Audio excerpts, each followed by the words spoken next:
Welcome back to another episode of the Austin Wine Experience. I'm your host, Austin Wine. Today we have a special guest, Dorian Gray. Honored to be here. Pleasure to have you as well. So let's get this right off. We got a few questions to ask you. How did Sybil Jane's death impact you? You know, Austin, when I first saw her on the stage, she was the most beautiful woman I've ever seen in my entire life. She was amazing on the stage. She looked gorgeous from the audience. And then, I don't know, I just thought she would be the one. And I thought that we would be compatible. But after I saw her terrible performance that I put Lord Henry and Basil through, you know, I just realized that I just loved her for her acting. You know, I didn't actually like her. I just thought she was the most amazing thing on stage, and she was. But off the stage, you know, she just couldn't compare with, you know, my inner beauty and outwardly beauty, you know. But after her death, it's truly tragic, but I guess she just could never come to the realization that I had moved on from her, and I had realized that I had not found true love with her, but she thought that I had found true love with her. I've been in that situation before as well. Next question. What is your relationship with Lord Henry? There's so much to say about Lord Henry.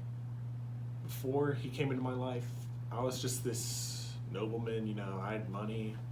You know, I guess some people thought I was cool because I had money.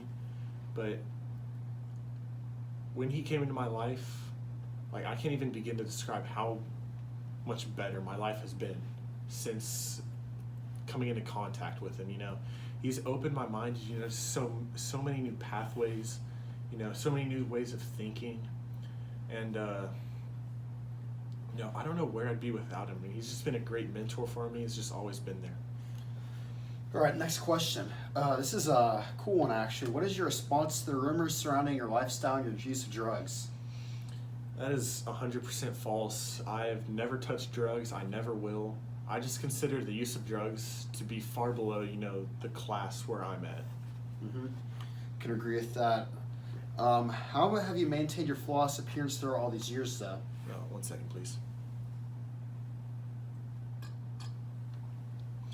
I won't be commenting on that. You know, it's a little bit of a personal subject, so let's just move on. All right, well, the final question. You have not been seen with anyone else besides Mr. Watton recently. Is there any reason why you've distanced yourself from other friends? You know, as I've matured being around Lord Henry so much, I've just realized that, I mean, like, yeah, they were friends when I was younger, and, you know, I wasn't as, you know, just mentally aware of what was going on. I've just come to the realization that they can't understand who I am. And I feel like the only person who does understand who I am is Lord Henry. He gets me. You know, we're the same personality. We both love to enjoy all aspects of life. I mean, even including some of those that aren't considered, you know, typical for today's society. But, you know, those friends, we did have some good years together, but now I think it's just in everyone's best interest to move on completely. Well, it's a pleasure to have you here, but we're kind of on a time crunch right now, so I'll see you another time. All right, thank you for having me. All right, my pleasure.